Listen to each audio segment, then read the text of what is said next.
Hi, welcome to tonight's webinar, Dealing with the Financial Side of Coronavirus with Tom Copeland. I want to thank Tom for for such short notice in presenting this. With less than a week's time, we were able to put this together and for you guys, because I know that there's a lot of unanswered questions. But before we get started, I do want to go through a couple of things as far as the audio and that kind of things tonight. So just give me a couple minutes to go through that. You should be able to hear us, but we cannot hear you. If you're connecting to audio through your computer speakers, please make sure the audio bubble is selected on the computer audio, not the phone call. If you're connecting to audio through your telephone, please make sure the phone call bubble is selected and call the dial number provided. You will also have an access code and a PIN number. It will prompt you for both of those. So if you're going to use the phone call, please make sure your computer audio is not selected or is not on, or you'll create some feedback. If you cannot hear us talking, please email CCRNR for assistance at ccrnr@midsu.org. I will be here through the duration tonight. If you have any questions or any issues at all, please email me at ccrr@midsu.org, and I'll make sure to get to you as soon as I can. So welcome to tonight's webinar. Please be engaged and participate. In order to receive credit for this webinar, the following must be met. Stay for the entire webinar, which is 1 hour tonight. And typically we have poll questions, that those will not be given tonight. But you must stay for the 1 hour. We will track that attendance. Since you are receiving training credit for this webinar, your attention in the presentation is required. Our webinar software is able to detect if you're not on the webinar screen and other websites. So if your slow internet connection may prompt the signal with the triangle. We may check in to ensure everything is running smoothly. Don't get nervous if I check in with you. Sometimes with the internet, and if as many people are using it, it can be slow, it can knock you out. I'll just check in and make sure that you're doing okay.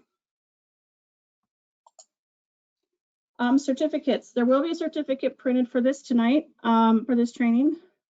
Obviously, we're not going to pull questions, but I will be tracking the attendance. That being said, a lot of the CCRNR staff is in home offices and may not have access to a printer to get those certificates printed to you, so there may be a delay. We do have people working on it, but it could be up 2 weeks before you do get the certificate in the mail. But that being said, everybody that is attending tonight has been inputted into the iPower database training registry. So after tonight's webinar, I will be going in and making sure and marking your attendance. If you need proof of attending this training tonight, you can go to your training history and you can get it there. But if you need any assistance at all, it's in your profile under My Professional Development History. But if you need any assistance getting to that training history, please email me at ccrnr@midsu.org and I'll be sure to help you with that. Oh, sorry about that. I didn't mean to do that. Okay, so right now I'm going to have you raise your hand. There's 263 of you currently on. We were expecting nearly 400, so be patient with me as I scroll through and make sure we're all getting the hand raised okay. Okay, perfect. While you're still finding that, we'll move on. If you have any questions tonight, which I'm sure you will, please type them in the question box. So right now, we're going to type your first and last name in the question box to confirm that you are here. So if you could do that for me. Also, this is how we're going to communicate with any questions tonight. Any questions you may have for Tom or myself. So please be familiar with this box. And if you are not able to get in there, find the question box, please, you can email the answers to me or email me the questions at ccrnr@midsu.org as well, and we'll answer from there as well. So I see everybody's getting that quite quickly. So during that, I will keep moving. So typically, as I mentioned before, we do have poll questions during our webinars. But tonight, based on the content and urgency to get the information to you, we would like to take the time, instead of asking poll questions, to answer any questions you may have. Like I was mentioning, there is a large number of attendants, so we may not get to all your questions. Tom has graciously offered to stay 15 minutes or so after the webinar is over to answer any questions we may not get to. I am not going to guarantee we're going to get through all of them. But again, you can email the questions to myself at ccrnr@midsu.org or tomcopeland@live.com. He will also he can answer for you there as well. So we'll do the best we can tonight in the time that we have, but if you do have additional questions, just keep those emails on hand and we'll get you what you need. And then also there will be an evaluation after this webinar. You will be prompted as soon as you log out to fill this out. So if you could do that for me, that would be amazing. And one more thing before we get started, there are 2 resources to keep you up to date on the coronavirus as it's changing daily, hourly and daily in our world. So Tom Copeland has kept a nice job keeping his website up to date. You can go to tomcopelandblog.com and the iowaccrnr.org. On our homepage, we have all the resources you need, all of the governor's releases, everything that you may need to answer as many questions as we can through those press releases and any guidance that we have been given through DHS to help you through this crisis. So again, go to our website, use the resources that are there. We're trying to pump the information out as quickly as we can. So just be cautious of that, and we will definitely be here to help you through this. So I'm going to go ahead and change it over to Tom, and we will get started. Give me 1 minute to do that.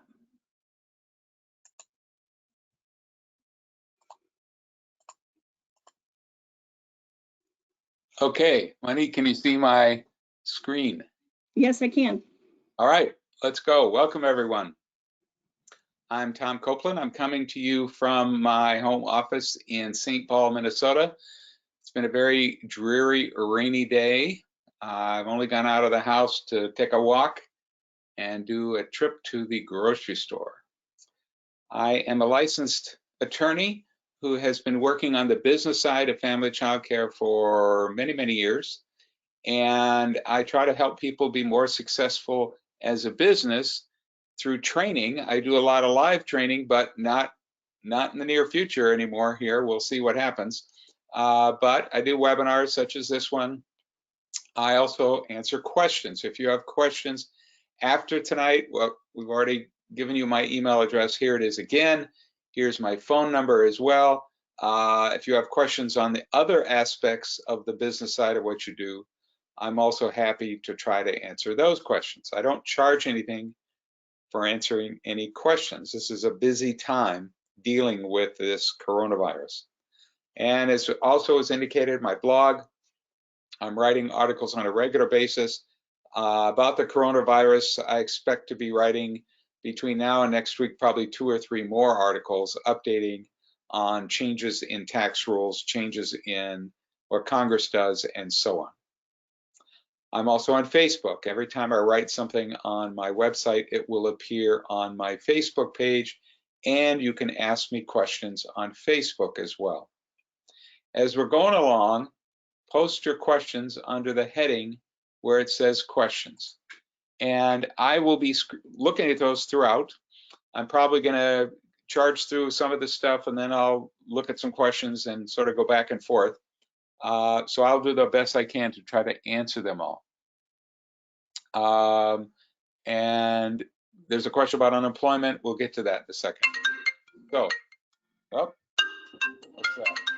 Sorry. Let me get rid of that.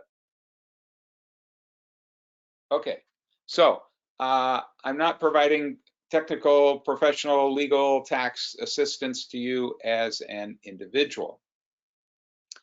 This is an extremely stressful time, probably more stressful than I've seen in 35 years, obviously. The financial impact on many providers is going to be significant. Already, many providers have either closed voluntarily or have been forced to close. You don't have to remain open if you want to close, right? Congress is currently debating a stimulus bill, which may provide some assistance to family child care providers. Word about this bill has been circulating today in general terms. I'll talk about more specifically what it says, but we don't know exactly what it's going to say, and so I can't tell you details, which will have to come maybe tomorrow, maybe the next day.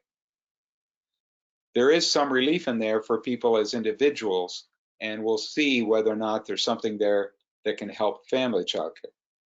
So hopefully things will get better as time goes on, and eventually this virus will pass. I'm not going to talk about the medical side of the virus. The best place to keep up to date on that is the Center for Disease Control, and here's their link to their general website and a more specific section in their website that talks about how to deal with this virus. I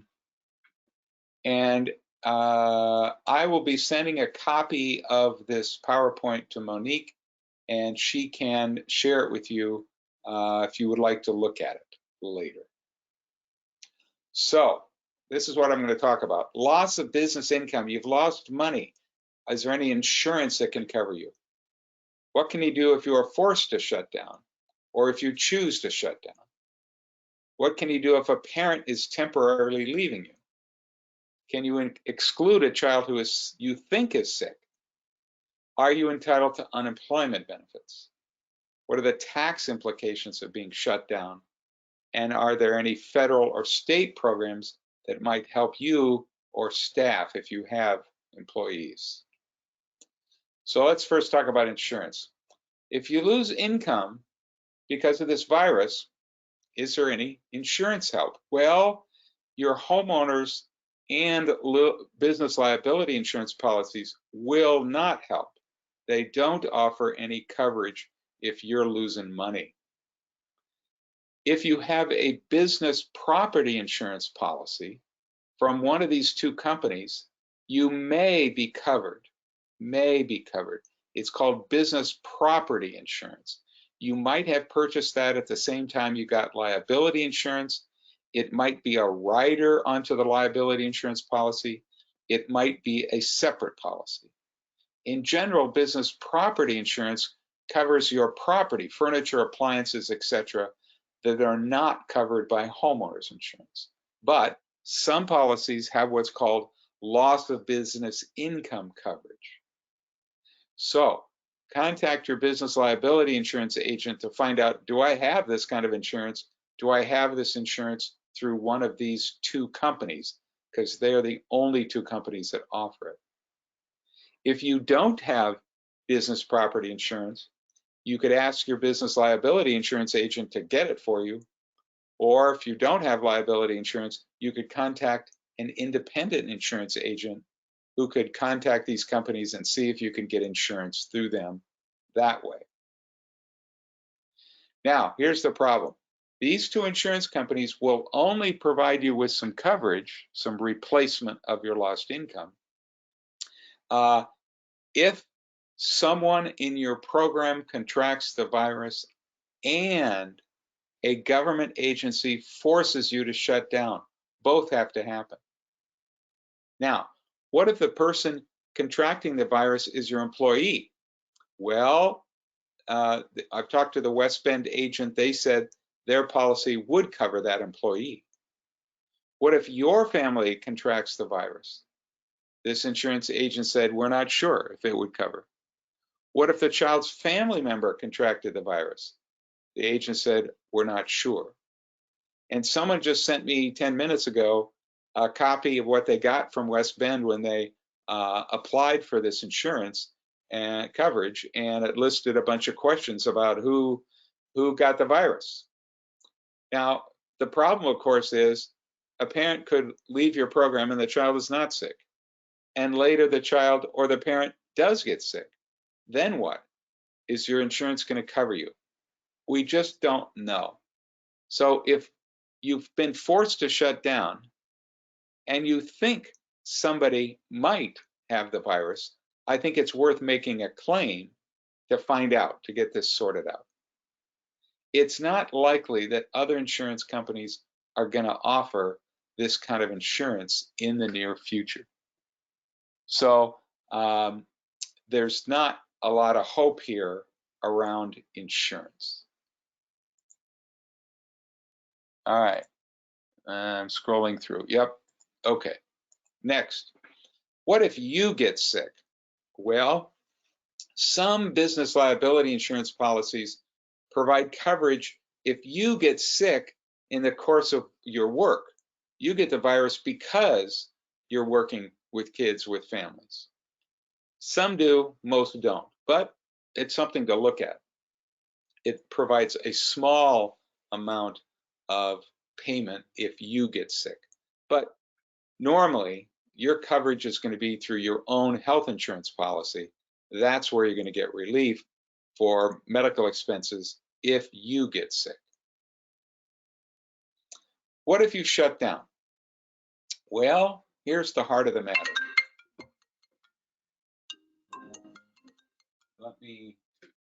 Okay, sorry. So what if you have to shut down? Well, first, look at your contract to see what it says about you shutting down. In other words, does it say that parents must still pay you if you shut down? Now, if your contract says parents must still pay me if I have to shut down because of a public health emergency or some other language like that, then you can continue to charge parents. But if your policy doesn't say that, it just says parents must pay whether they bring their child or not. Parents must pay if I close down because of some other reasons, but not health reasons, health emergency reasons, then you can't charge parents. It's like, let's forget about the virus for a second. If you just said to parents, you know what, parents, I'm going to be shut down for the next month, but you still have to pay me.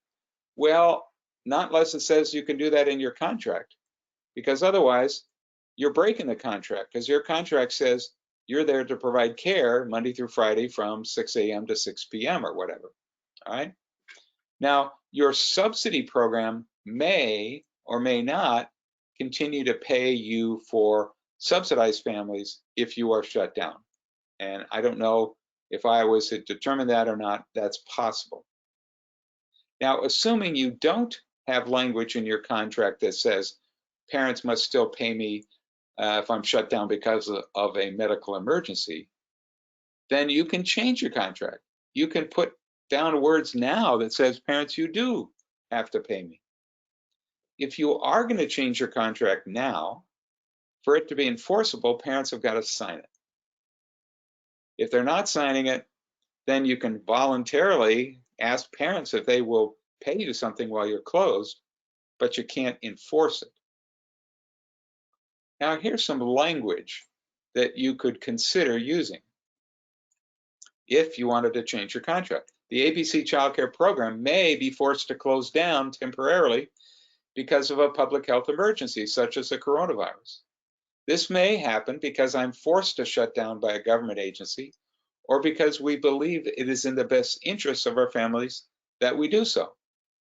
If this happens and parents have paid in advance, I will A, refund the money, B, not refund the money and continue to charge my normal rate, C, apply money to the care once I reopen.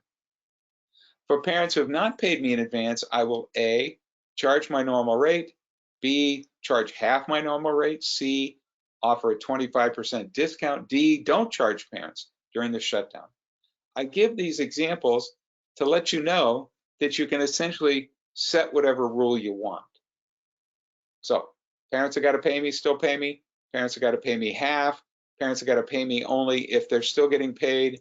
Parents don't have to pay me if they're on unemployment. Whatever you want to do, you can create this rule now. Parents have got to sign it. Now, parents maybe are at home now. They're not bringing their child anymore. You could send them an email with your new language and say, I need you to agree to this. Please email me back that you agree to this. Or you could put this in the mail, send it by mail. Okay? All right. Now, you could charge parents a holding fee. All right? You're shut down. Parents, whenever I reopen, you'll have to pay me a holding fee to guarantee a spot once I reopen. And you can set a holding fee at whatever you want, your full rate, half rate, whatever you want. Again, if you're going to charge a holding fee, you need to put it in writing. And parents have got to sign it. All right. Next, okay, this liability issue I'm going to talk about in a second. Now, whether you change your contract depends whether you can charge parents. Okay, sorry. Now we're talking about parents who are taking their kids home and they're not bringing their child to your care anymore. Can you charge parents when the parent is voluntarily taking their child away rather than you closing down? Again, it depends on what your contract says. Most contracts say parents must pay even if they don't bring their child to care. That's pretty typical. So if the parent just says, well, I'm leaving my child home here for the next week, for the next 2 weeks, well, under that kind of contract, parent, you still got to pay me. That's what the contract says. You can enforce that if you want to. Now, when a parent withdraws their child, there could be the issue of whether or not they're coming back. Are they terminating? Or are they just taking a pause here? So you need to get clarification on this. You don't want to say anything to the parent that makes them think that you're terminating them, because that's a different matter. So parent says, well, I'm going to leave my child home for a couple of weeks. You don't want to say, well, okay, it's been nice caring for you. Are you, maybe you're not coming back. I hope you come back, but maybe you're not. So don't say anything like that. You want to clarify with the parent. Okay, parent, are you terminating or are you just temporarily leaving my program? I need to know. Because if they're saying, well, I'm not really sure I'm coming back, then you want to say, well, then if you're going to terminate, you need to follow the terms of my contract around termination. You need to give me a 2-week notice. You need to pay me for the notice, whatever your contract says. Now, whatever your contract does say, you don't have to enforce it if you don't want to. Parents, yeah, you're supposed to pay me when you leave your child at home, but until this virus is over, the next 2 weeks or the next month, you only have to pay me half the rate. Or if you're getting paid unemployment, you have to pay me most of the rate. Or if you still have a job, you got to pay me the full rate. See, you can make a distinction between one parent and the next about how to handle this. So here's an example of what you might say to the parents in terms of a new agreement with them once they're withdrawing their child for a period of time. We will be keeping our child care program open as long as possible. So long as we're open, if you decide to keep your child away from our program during this national emergency, I will A, charge you my normal rate, B, charge you half my normal rate, C, offer a 25% discount off my normal rate. Don't charge you, something else, some other idea that you come up with. If you have concerns about this new policy, let me know. Your program can allow some parents to pay later, allow some parents not to pay, and allow others to pay. If you're going to make a change like this with dealing with money issues, you need to get parents to sign it before it's enforceable. Can you refuse to care for a child because you think the child might get sick? Yes. Federal law allows you to deny care to a child as long as it doesn't violate federal anti-discrimination laws dealing with race, sex, religion, national origin, disability, ethnic background. Now, I should have checked, I can't remember, I should have found out, but Iowa might also add sexual orientation or marital status as things you can't discriminate against.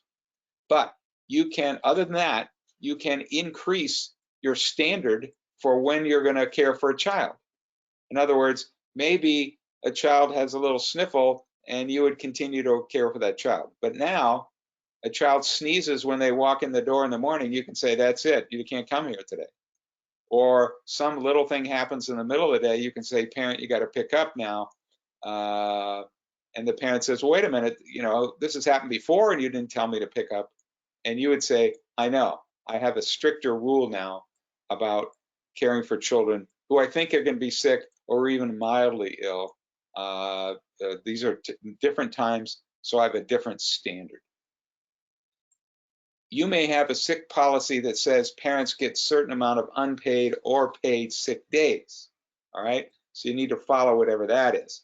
If the parent has paid sick days, then you can invoke those, and parents would have to pay for that. You can create a new sick policy now. You can establish your own sick policy, review your contracts and policies about what your sick policy currently is. What if another family member is sick, not the child? Does your sick policy cover that? If it doesn't, that might be something you want to include now. You are not liable if a child or a parent gets sick contracting the virus in your program. You're not liable. It's just like a child getting any other contagious illness, measles, chickenpox, you're not liable. So it's useless to try to create some kind of liability waiver that parents would sign that says, parent, I promise as a parent never to sue you if my child or I get sick from this virus in your program. No, it's not worth doing that. If the parent signs it, they could still sue you, but they're going to lose. There's just no way you're going to be held liable about this, so don't worry about it. This covers an employee getting sick. If an employee gets sick, they have expanded sick days that we're going to talk about. All right, so no, don't worry about liability. I'm looking at questions. What if a parent offers to pay you while they aren't coming to childcare, but that's what they said they would do? Then I say, terrific, thank you very much, parents. And they may not be required to pay you under your contract, but you can certainly accept the money. Any money you accept is still taxable income to you, but take it. I'm closed this week, and I'm going to take it as one of my vacation weeks and apply it, okay? And apply, parents pay a 1-week deposit towards my vacation. I don't know what will happen in the future, but I won't have the money to refund. Well, again, you need to follow your rules. If your rules say I can take a week of paid vacation, then you can take it right now. And parents still got to pay me because that's what the contract says. If the parents have paid you a deposit, then the question is, what's that for? Is that for their last week of care? Is that for something else? Maybe it's not. Maybe it's for the last week of care, but you want to take it for another week of paid vacation. Well, your contract doesn't really allow that, let's say, but you could say to parents, gee, this is what I'd like to do. I'd like to be closed for another week, and I want to apply this money for that. Do you have any problem with that? And if they make a fuss about it, you could say, well, we'll make it up later. You know, I'll give you a week off later once I reopen. All right, so last week, the federal government passed this Families First Coronavirus Response Act, Emergency Sick Leave Act, that applies only if you have employees. Only if you have employees. And it makes employees eligible for some federal paid sick leave. Eligible employees are those who experience the virus symptoms or have to stay home to care for their own children because their own children's school is closed or their caregivers program is closed. In that situation, this law will pay for 2 weeks, 80 hours of paid sick leave for a full-time employee. If the person works for you part-time, they only get fewer hours. So if they're working for you half-time, they would get 40 hours of paid sick leave. Now, employees who are absent to care for a sick family member or a child because of a child's closure can get compensated, but now at only 2/3 of their regular rate. This goes into effect April 2nd. That's when employees can start claiming that sick leave. So if they've been home now, doesn't count. It only starts to count April 2nd, next week. The other part of this law says paid family leave. Again, this is only for employees, only if you have employees. And it provides some paid time if the employee's school has closed, employee's child's school has closed, or their child care program has closed, and the employee has worked for you at least 30 days. They could take up to 12 weeks of paid leave to care for their child who's at home now. The initial 10 days are unpaid, but after 10 days, they get 2/3 of their normal wages. Now, those first 10 days that aren't paid under this family leave can be paid as sick days. And again, this only begins starting next week on the 2nd. If you're in this situation, you can get a refundable tax credit against your share of the Social Security taxes for these two changes. All right. Okay, so let's see what else we got here. Question, a caseworker recently asked me if I had openings. I do. I asked if the child had health issues because she works with foster children that sometimes have issues, i.e. preemie babies with lung problems. I asked this considering the virus is so deadly to people with health issues. I don't want to have to worry about this child getting sick in my daycare. My other daycare families are in healthcare, and I think it's a matter of time until they are exposed. Am I discriminating asking if the child has health issues and not taking them if they do? No, you're not. The Americans with Disabilities Act doesn't cover coronavirus or other viruses. So in other words, you are always able to say, does your child have the flu before I'm going to enroll the child in my program? So yes, you can ask about health issues for that child. Now, if the child has a disability, then it's trickier. Then I would suggest you send me an email and I could describe further what you can do. But as you describe it, yes, you can ask about basic health issues of a child.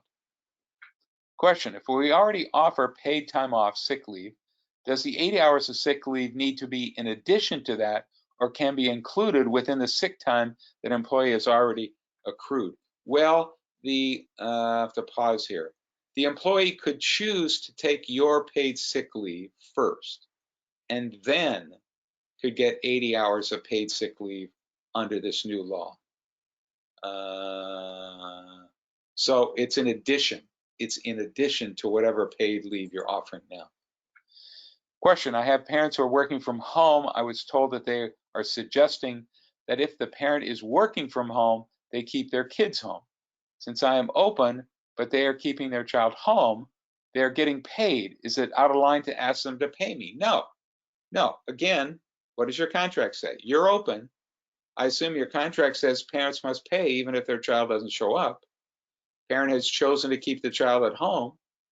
Fine, you still got to pay me because that's what your contract says. This is really no different than a parent deciding the mother-in-law's in town and they just want their child at home. Okay, fine, but you still have to pay me. So it's not out of line. Again, you can handle it as you want. You can be more flexible if you want to say, you don't have to pay me the full rate, or you only have to pay me the full rate for the first 2 weeks, and then I'll give you a discount, or whatever else you want to do. Question, I renew contracts with my families on January 1st. Can I change my contract now due to the national crisis that's going on? Yes. So you're always entitled to change your contract whenever you want. A contract should not have an ending date on it, just a start date. But even if you put an ending date on it, this contract is good from January 1st through December 31st, you could still say, now it's March. Parent, I'm going to make a change. But to enforce it, they have to sign it. They have to agree to it. But you can change your contract as often as you want. All right. All right. Question, going back to be able to require parents to pay if you choose to shut down. Hypothetical scenario. You sent a letter with your new policy, but did not require parents to sign it. Then they close then you did close and you begin to ask for half pay as stated in the letter. A family did not pay during that time. You can't enforce the pay during the time off, but you could choose not to take the family back when you open again. True. You send a change to the parent in writing, but they don't sign it. You cannot enforce it. The parent's saying, I'm not going to pay. You can say, okay, fine, but now you need to pay me a holding fee. You're not going to pay me a holding fee? Okay, but I'm not going to guarantee you a slot when I reopen. And so if you want to guarantee a slot, you need to pay me something. Or you can just say, then I'm not taking you back in the fall. That's it. Even if I had an opening, you can't come back. You can certainly do that. Question, if I'm asked if I have openings, can I not want to accept any new children? Since technically my spots are full, just some children are temporarily home. Even if, okay, you have an opening because parents left their child at home. Now somebody else wants to come to your program. Interesting dilemma.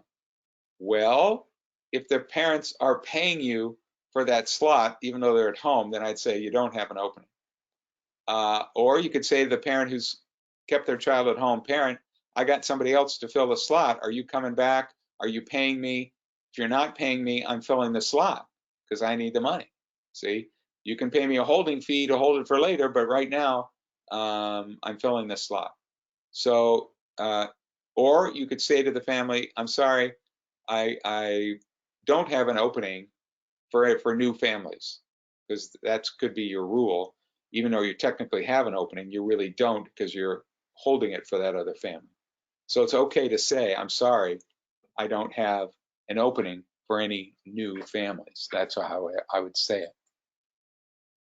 Question, is that the same for parents that are not working, businesses closed, and they aren't receiving payment? I'm not sure exactly what you're referring to, sorry, but you can set your rules. Many other businesses are closing and they're not paying their employees, and that's pretty typical. Question, because of our age and my husband's health issues, several parents are keeping their children home to protect us. Does that make a difference? No. If you're asking, your contract says they got to pay even if they don't show up, and they decide not to show up because of your health issues, your spouse's health issues, they want to protect you. It's altruistic on their part. They want to protect you. Fine, great. And so they're keeping their child at home. Okay. Your contract says they still must pay. You could still say, but parents, you still must pay. Now, you may not want to. Again, you can say, all right, boy, that's very generous. That's thoughtful on your part, parent. You only have to pay me half the rate, or you don't have to pay me at all. Or once I start up again, we'll set up a little payment plan. You can pay me some of the money I lost. Whatever you want to do, it doesn't change for their reasons for leaving. Question, I care for many teachers' children. Since they are home with their children, but still getting paid, can I still charge them? Yes, because you're still open. Question, if you work for a public daycare and they close and are paying for the first 2 weeks, but after that, we have to use sick leave or vacation before we can get unemployed, why is that? Well, if you're an employee anywhere, daycare program, any other company, they can lay you off, and they don't have to pay you. If they're agreeing to pay you for the first 2 weeks you're laid off, fine. If they're saying after that you have to use sick leave, oh, I see. Do you have to use sick leave or vacation time before we can get unemployment? No. Okay, now I understand your question. No, they can pay you or not pay you after you're laid off temporarily, but you're always entitled to unemployment. So you don't want the agency telling you you have to use up sick leave before you apply for unemployment. And with the change in the federal rules about unemployment, in which they are increasing significantly the benefits and the amount of weeks you can get it, you don't want to use up your sick time or vacation time. So you want to apply for unemployment and let them deal with this. Do I ever think it'll be safe to open again? Yes, I do.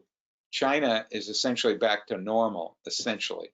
So this is a virus that peaks and then ebbs. So it will ebb. And after a while, there'll be vaccines and so on. Yes, it'll pass. People, it will be safe to open again. All right, let's move on here. And I'll get back to questions. All right, I think I've said this before. Any contract change must be in writing and signed. If you're changing your policies, they don't have to be signed if they're not involving time or money. If they are involving time or money, you're changing your hours, you're changing the rates, then it still has to be signed by the parent, even if it's included in your policies. And again, you can negotiate and you can have special circumstances. Single parents get one rate, families with 2 children have another rate, relatives have another rate, people who are getting unemployment have one rate, people who are not getting unemployment get another rate, and so on. Subsidy families, how to deal with the loss of parents who are on the subsidy program. Your contract should always say that subsidy parents are responsible for their bill even if the subsidy program won't pay them. Now, this so that later you could go after the parent to pay you, but obviously that's going to be difficult, but the language should still be there for the parent to put the parent on notice. And you just need to contact your state subsidy program to see if they are now paying, if you are quarantined, if the parents are staying home, if they will do it in the future. You just need to find out. And I would contact the CCR&R website to keep up to date with that. If the program is not paying you, then you can set your own rules about how you're going to treat subsidized parents, as long as you're not discriminating against them. You can give them a better deal than other parents. You can't give them a worse deal. Unemployment. Well, as of right now, this moment, if you're self-employed, you're not entitled to claim any unemployment benefits because you're not paying in to the unemployment insurance pool. Now, if you're incorporated as an S or C corporation and have set yourself up as an employee and are paying into the unemployment fund, then you are eligible for unemployment benefits if you shut down.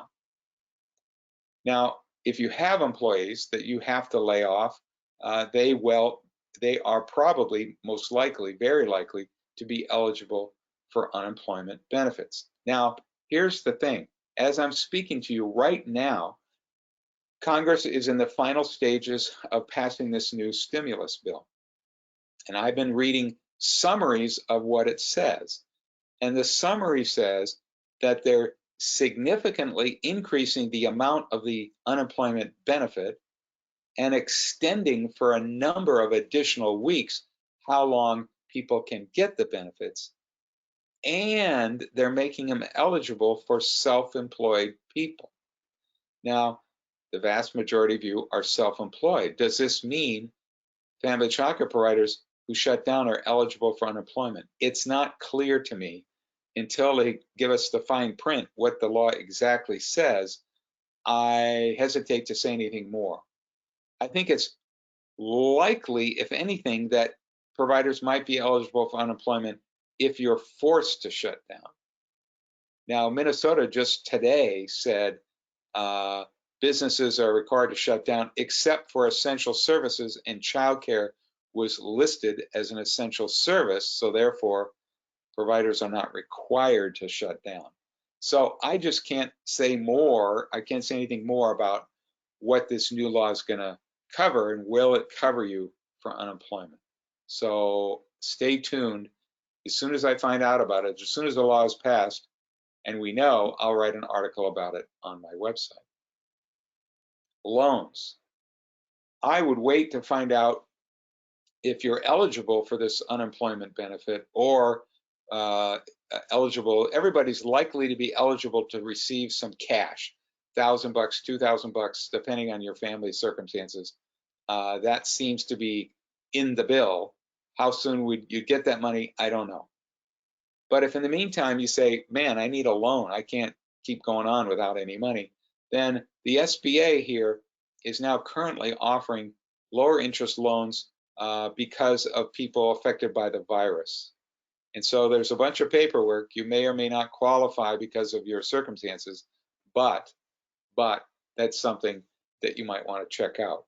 And tomorrow, they're having a webinar on this topic, and here's a link to where you can go to find out.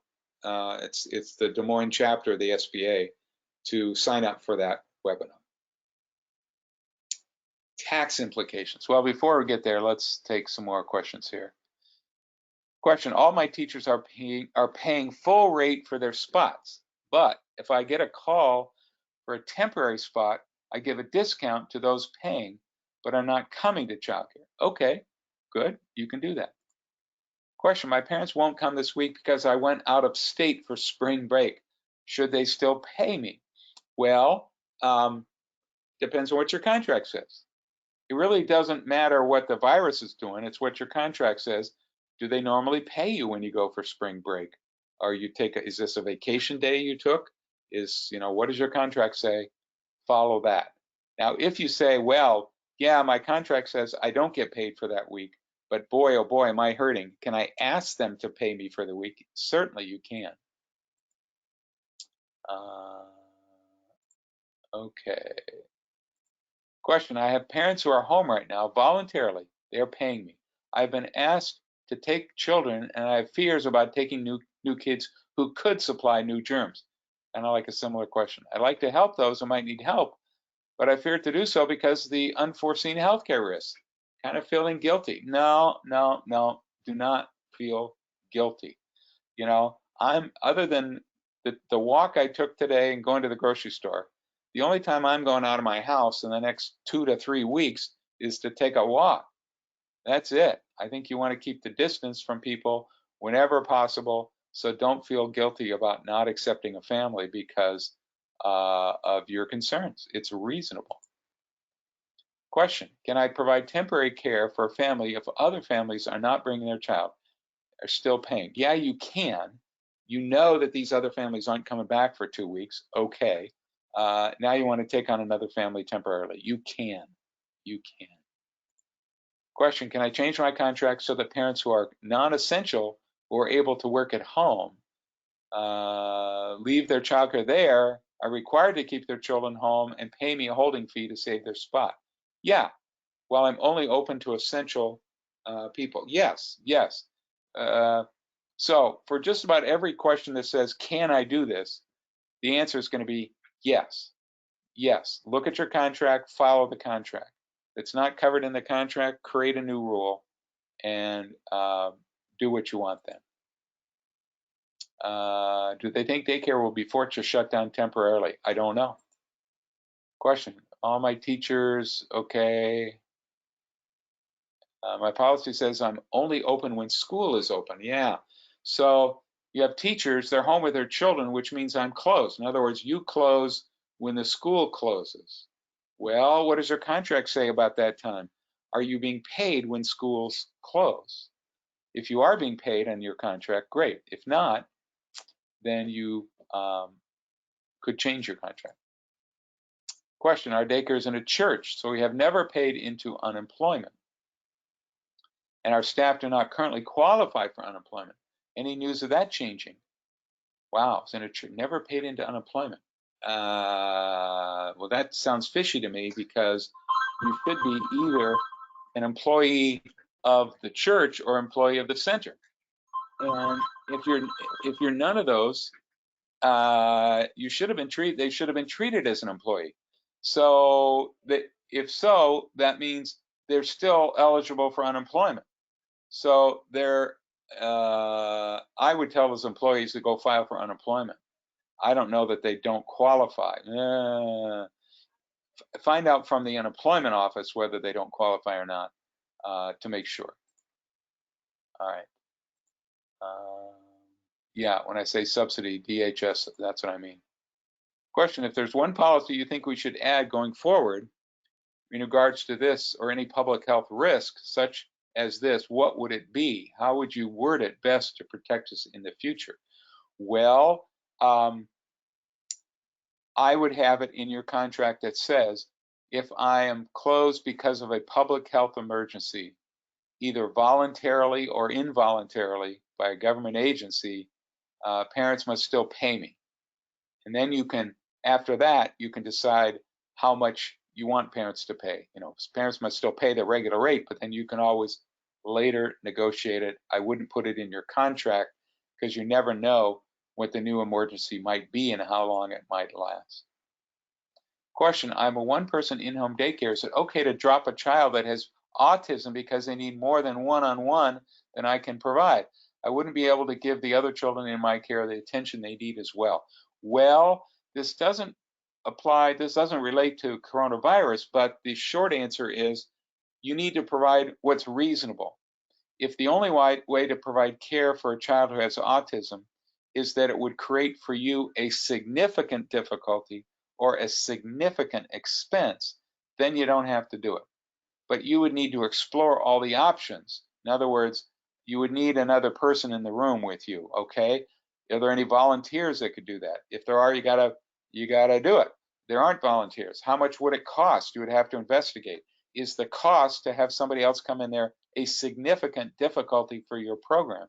As a single person family child care provider, the answer would be quickly yes, that's a significant expense, and then you wouldn't have to do it. If you want to talk to me more about it, give me a call later. Question, if we have an enrollment form that says parents agree to current policy handbook and any subsequent updates to the handbook, does that qualify as a signed contract? Yes, it does. Although, you know, if this is a significant change here, I think it's still a good idea to get parents to re-sign up for it. But technically, yes, is the answer to your question. All right, I want to move on. Tax implications.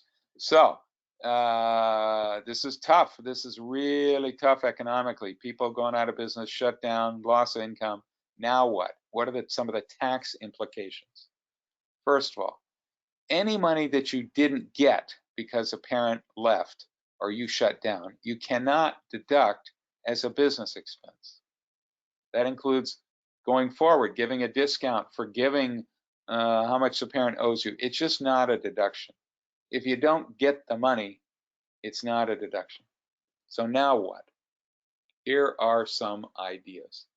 First of all, if you're shut down for a short period of time or a longer period of time, you're working fewer hours caring for kids. And as a result, your time and space percentage will be smaller. And this will reduce the amount of house expenses and other shared expenses that you can deduct. To help reduce this impact, first you want to look back. You want to look back in the last 2, 3, 4 weeks when you started dealing with this and reconstruct all the hours that you spent on activities related to this coronavirus, talking to parents, talking to other providers, time on the internet, just cleaning, dealing with the virus in your own home. You can count these hours if you're in your home. And so I would go back and just start writing down, okay, wait a minute. Last week, what was I doing on this day from when to when? Try to your best to reconstruct what day, time of day, what were you doing? The best of your ability. Next, going forward, even if you're closed, I'm talking about in the past if you're closed or reduced hours. Now going forward from now on, if you're closed or have reduced hours, you can still count hours that you're in your home doing some kind of business activity, whether it's related to the virus or not. So cleaning, again, talking to parents, talking to other providers, doing remote learning. One provider said she goes online each day with children and does a little lesson, does a little activity, something with the kids online. That counts. Preparing to gear up to open again, cleaning, whatever, redoing your contract, redoing lessons and curriculum, and just rescheduling, rethinking what you're doing. All of that time counts. And so it can help you increase your time space percent, and help you save a little bit more on your taxes. I've always recommended that people track at least 2 months of the hours that they're spending in their home doing some kind of business activity when children are not present. And I still recommend that. So what I would suggest, and I'll be writing about this more later in the year, is assuming that people get started up again here before the year is over, you want at least 2 months of your normal operation not having to cope with the virus. And then count all the other hours for those months that you were affected by the virus, because we want to capture all these hours, and I think that can help. What else? I'm guessing here now, but parents who are now staying home with their kids, and if this drags on for weeks and months, parents may start to feel like they're going stir crazy, and they may need some part-time care. They may decide, well, gee, I like, how about some evening care so my husband and I can go to the movies? How about overnight care? How about a weekend care? How about some part-time care? How about just a couple hours here, drop-in care, and so on? That's something that you probably haven't been doing in the past, but it's something you might want to consider doing going forward.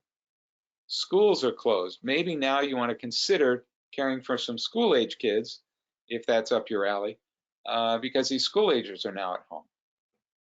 If you do decide to change the hours, in particular adding on hours that you normally haven't been doing, you want to contact your business liability insurance agent and tell them about these changes to make sure you're still going to be covered. You don't want a child falling down and breaking their arm on Sunday and the insurance company says your policy only covers you Monday through Friday.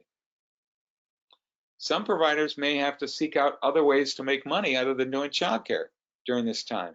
A few years ago, I did an article on my website asking providers, do they have other part-time jobs, even in the best of times? And lots of people had all kinds of other jobs. They were making crafts, they were selling candles, they were doing other stuff that it now may be something to consider to help and make ends meet. What else? Well, to reduce your financial burden, as is probably obvious, you want to spend less. You know, you're losing income. $1 of lost income can be made up by spending $1 less. So do a real slash and burn about spending to keep your finances more in order. I've always recommended that people create a 3-month emergency fund for situations just like this. 3 months of operating expenses for your family. How much at the bare minimum does your family need each month to survive? Ideally, you want 3 months of that in an emergency fund, in a bank account that you could draw upon in times like this. Well, if you haven't done that, when we get over the hump and things start going back to normal, that's something I would encourage people now to think about and start contributing to an emergency fund. Years ago, my wife and I started putting our tax refund into our emergency fund, and that's helped us a lot. You can deduct food that you throw away because you can't serve it to children because they're not there anymore, and you can't save it, and that's 100% deductible on top of the standard meal allowance. If you're going to show lower income at the end of the year, that means your taxes are going to be lower, which may not sound like good news, but you're not going to pay as much in taxes. With a lower income, now you might be eligible for some federal or state tax credits, such as the earned income credit that you weren't eligible before because your income was higher. And maybe, I'll keep an eye on it, maybe the federal government and maybe your state will offer some new tax credits for small businesses. We'll see.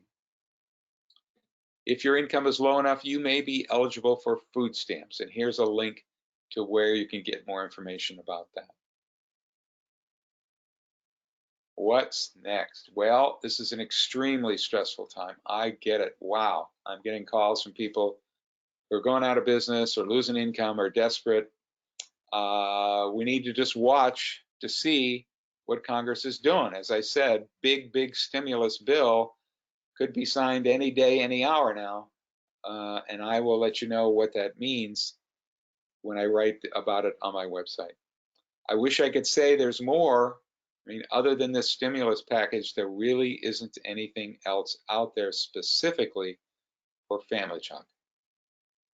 And the only way childcare is going to be more financially viable, even in the best of times, is more federal and state governmental support. We've always been in a situation with not that much government support for family childcare. So this is a time to lobby for that.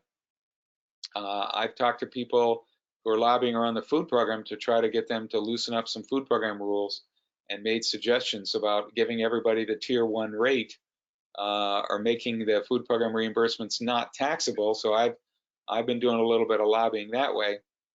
If you want to do some lobbying and urge your representatives to move and do more, Child Care Aware of America is the place to go. They have a website where they can connect you up with lobbying efforts and tell you what's out there that you can support. For more information about what's going on in your state, go to the Iowa Child Care Resource and Referral website. The Child Care Law Center has written some stuff about it. They keep updating it.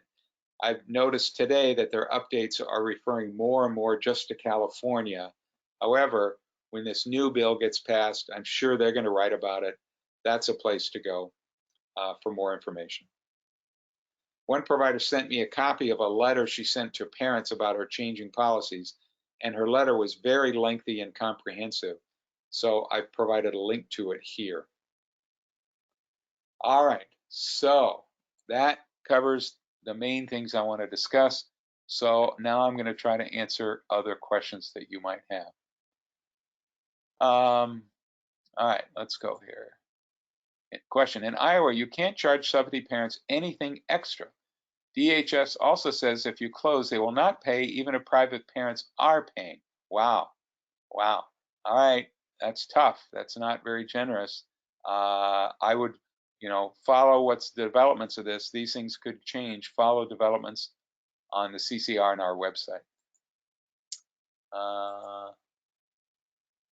Question: is it possible for the state to say that all daycares need to close? Yes, it is. Massachusetts and Illinois have shut down all child care programs. Now, in Illinois, I'm not sure, but I think in both states, they've set up emergency child care programs where you could apply to care for children on an emergency basis. And so there's special rules for each state about that. There could well be other states that have said child care programs must close. I just don't know of them. They could be out there. All right, next question: should child care providers be eligible for hazard pay? Well, child care should always be eligible for more pay. This is a time to lobby your state for a higher subsidy payment, but there's no such thing as hazard pay in child care.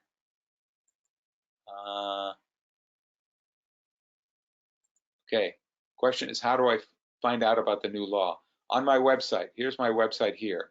As soon as I get information about it, I will post. And I suspect that'll happen. I thought the law would be finalized today. It hasn't. Congress could be meeting into the night. Could be tomorrow, could be the next day. Whenever it is, I will start writing about it. Question: what if you're immunocompromised and so you need to protect yourself against the virus? So if that's the case, I would seriously consider shutting down and isolating yourself. Yeah. Question: being married, we get the government stimulus for married couple, which I think is $2,400. Well, this is what's it's in the proposed bill, but the bill hasn't been finalized. Iowa DHS assistants changed their absentee days beginning March 9th for however long this crisis is for state assistance families instead of only 4 days a month. If we choose, can I still claim absent on children that are not here even before I close during the time I am closed? Well, that's a question specifically for how does the Iowa DHS what's their policy is on this. And I don't know what their policy is. So unfortunately, you're going to need to contact them. Maybe CCR&R knows the answer, but I don't. Question, I incorporated my business. I'm the owner, but also an employee. I'm eligible for the paid family leave if my business closes. Well, if it closes and you meet the terms that I've described, meaning you have to stay home to care for a child because the child's school is closed, or your child's daycare is closed, or you are sick, or your child's sick. So it's not just you closing makes you eligible for paid family leave.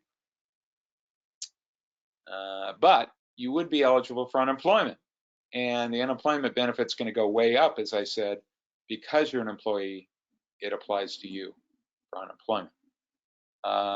Question, I have two applications. One is from Iowa Economic Development's Fall Business Relief Grant and tax deferral application, and the other is a targeted small business. Yeah, so there's different loan programs out there and it sounds like a grant program, and I assume those are, yeah, you said those are Iowa programs.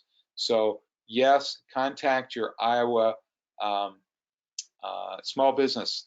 They should know about these grants. Any economic development grants, the SBA should know about it. Question, is a motorcycle ride acceptable? Acceptable for what? Sorry, I don't understand what you're asking on that question. All right. Question, would a text to a group about changes be okay if they all reply back okay? Yes. Then type out their answers so you have them saying okay. Yes. Question, the only kids remaining in my childcare are children of mothers working in nursing homes. Wow. The rest are home with parents and paying me. Does it make sense to not accept new children at this time to help prevent new exposure to the viruses of those essential workers? Well, that makes some sense. That makes sense because we want to keep those essential workers working because they're in the front line. So I think that's very reasonable to do. Question, if I sign up with an S corporation, do you know if I pay into unemployment? Well, yes, if you're setting yourself up as an employee of the corporation, then you would have to pay unemployment taxes. Now, the next unstated question is, should you treat yourself an employee so that you would be entitled to unemployment benefits? And the answer, in my opinion, is no. Setting up a corporation, an S or C corporation, is complicated because it has legal implications and tax implications. And you need to understand them because it's involved. It's not simple. You're going to lose the ability to depreciate your home. You're going to pay annual fees as part of a corporation. Tax preparer fees are going to be higher. You're going to have to keep your business and personal records totally separate. This is a problem. You can protect yourself from liability issues by getting liability insurance, and incorporating really is not going to give you much of any additional protection that way. So don't do it until you know exactly what you're doing, and you can contact me for more information about that. Question, if I'm open but kids are not here in as many hours, do I need to reflect this in my time space percentage at the end of the year? Yes. You can't just say, I'm open. I've been open for the last week, but nobody showed up. So can I count all the hours I was open in my time space percent? No. Kids have either got to be there or you have to be doing some kind of work. All right. Question, what if a child is awaiting a possible test result for the virus? You choose to close your business until you know the result of the test. One family is returning to find alternate care and wants you to watch their child because they pay regardless. What are your options? Wow. Your option is to stay closed. Your option is to stay closed until you get the results of the test, and the test has got to be negative. One family says, you must care for my child. I'm paying you, you must care for my child. No, you can say, sorry, I'm not going to care for your child. But if that's the case, and the parent has paid you, you need to give them the money back. If you're refusing to provide care and the parent has paid you, you have to give it back. If the parent hasn't paid you, parent says, here, here's the money for this coming week. I want you to provide care for my family. You would say, no, I'm not accepting the money. You can do that. Question, I had a set of parents go to Mexico last week. I asked them to isolate themselves from bringing their child to daycare. Is this okay? Yes, it is. That's like increasing your sick care policy to say, parents have to quarantine themselves. Parents have to drop off their kids at the street and have the kids walk in. Parents can't come in the house, all that stuff. Now you can set new rules. Having them isolated, yes. Question, I'd like to add to my contract about parents being sick, but I'd like them to keep their children. How to word this appropriately? About parents being sick, but would like them to keep their child. If you're saying if the parent gets sick, you want the child at home, even if the child's not sick. If that's what you're saying, yeah, there's no magic about here. You just say, if in my opinion, the parent is sick, and I'll define sick however I want to, then the child can't come to my program because the parent is sick. You probably haven't thought about that in the past. You can just add that kind of language now. There's no magic to the wording. If the parent is sick, in my opinion, the child must stay home until the parent gives me a note from the doctor that says the parent is not sick anymore. Something like that. Question. In Iowa, the state will pay for a one-on-one in your daycare for your child with special needs. So the child who has autism could get help. I would seek out that help. Ask the CCR. Thank you. Question, if Iowa gets locked down, can daycare stay open, and how is it determined which parents would still be able to bring children to daycare? It depends on what your state says. So some states have said childcare can remain open, but they can only care for families who are essential services, medical people, nurses, whatever. So in that case, you can only care for those kind of families. It depends all on what your state says you can and can't do. All right, movies are closed. Yep. Question, I have in my contract that all times, including vacation and illnesses, will be paid at the full weekly rates. You are paying for the position, not the hours used. Should I add emergency closer as that part of my contract? Yes, add it as that part of your contract of under circumstances when parents still must pay. Vacations, illnesses, now you want to add public health emergencies. Yes. Question, I care for my niece that I do childcare for anyway. I've decided to have her stay here, and parent agreed for her to FaceTime. Now am I able to claim that for childcare? Well, if the parent is paying you that, for that, yes. Your niece is in your home, parents FaceTiming with the niece. Oh, you're caring for the niece. Well, is the parent paying you or the parent paying the niece? If the parent's paying the niece, then it's income to the niece. If the parent's paying you, it's income to you. All right. Question, what if combined with your household, your daycare kids put you over the 10 people or less gathering rules? Yeah, see, this is a problem.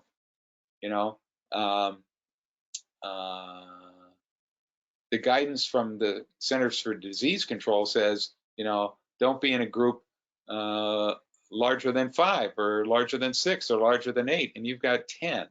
Well, I would first contact your licensor about this, just to make sure you're not running into problems that way. And if you're starting to take part-time kids here or there, you need to watch out for licensing rules. But you're right, you're kind of stuck here. Wait a minute, I got a family, I got my own family, and now all these kids. It's more than the guidance. It's guidance on the federal level. There's no requirement that you kick families out because you have too many people in your house. There's no federal law telling you to kick people out. Iowa may impose more strict rules as we go along. Right now, I'm not aware of Iowa saying you can't have as many as 10 people in your home. That could change. Question, getting enough food to feed the children is becoming so stressful. Yeah, grocery stores are completely empty. I waited in line for over a half hour before I could check out the food today. It's even more difficult when you have children with multiple food allergies. Would it be understandable to have parents start bringing their children their own lunches until the grocery stores become normal again. You could do that. You won't get reimbursed by that for the food program. You would get reimbursed by the food program if you provide at least one component of that lunch. So you're providing the milk or the juice, and parents bringing the rest of the food. I think you can still claim it. Ask your food program sponsor to make sure. Is it reasonable to do this? Yes. Question, can cleaning supplies be 100% because of in-home daycares is still time space? Under these circumstances, when you're doing this special cleaning that you wouldn't normally do, I'd claim 100%. The PowerPoint will be available later. If you participate in the food program and can still claim, can we justifiably apply for food stamps? Wow, that's a good question. I don't know. Send me an email and I'll figure it out. Question, with this tax or as a provider that does care anyway from my home, can I file taxes as married but filing single? No. If you're married, you can only file as married filing jointly or married filing separately. If you want to file single, you have to get a divorce. Question, does the government base food stamp eligibility on your gross or net income? You know what? I looked at it briefly and it looks like gross income. Question, if a parent refuses to sign an updated contract, how do you go about terminating their care? Follow what your contract says. If your contract says provider may terminate at will, you can terminate at will. If a provider's contract says provider must give a 2-week notice, give them a 2-week notice. What was the letter website again? You'll get a copy of the PowerPoint. All right. Last update on the CCR on our website was March 20th, 5 days ago. Then people are giving rules about the Iowa subsidy program. Says you can charge for unlimited amount of absences as long as you're still open. Will home providers be eligible to receive the stimulus check? Yes. All right, there's more thing about the Iowa subsidy, and we're running along, so people just need to contact their the subsidy program directly. And all right. Oh, is it okay, instead of walking, is it okay to take a motorcycle ride? Sure, take a motorcycle ride. If you gas up, have gloves on before you touch the gas handle at the gas station. Go for a motorcycle ride. We have no questions. Can you exit now? Yes, you can. I'm going to take just a couple more. Today, a mother of girls told me that I take care that she is not going to bring. Today, a mother of girls told me that I take care that she is not going to bring the girls and how the DHS pays if I can give the money to her. Boy, I don't understand that question. Sorry, send me an email on that one. Thought it was over at 7:30. You're right. You can leave. Question, can I refuse a family because they keep going out of town, but keep the families that are practicing what the experts recommended? Absolutely. Parent, you're not practicing good, safe social distancing, you're out of here. Okay.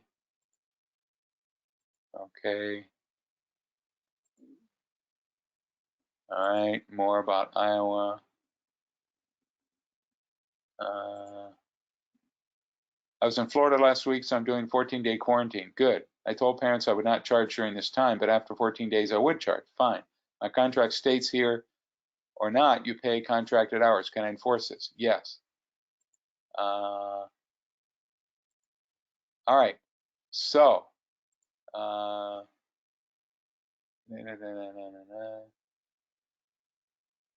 not in the food program. Last question. But my CCNR rep called me this week, and through conversation, she suggested we call a grocery store and ask them if they'd set aside some milk essentials for us because of a child care in our home. Worth a shot. May work in smaller towns. Yeah, if you're having trouble finding the food, asking your grocery store for help. I know grocery stores in our area are having hours for seniors I would include childcare workers in those special hours for seniors. Okay, that is it. I appreciate everybody hanging in there, and I hope this was helpful. If you have questions after today, please feel free to send me an email, give me a call. I'm happy to try to help. Watch my website for the latest information. That's it. Thank you very much. All right, thank you very much, Tom. Thanks everybody for attending, and we will talk to you soon. Again, if you have any questions, just reach out to CCRNR or check out our website and we'll get you that information to you. So appreciate your time.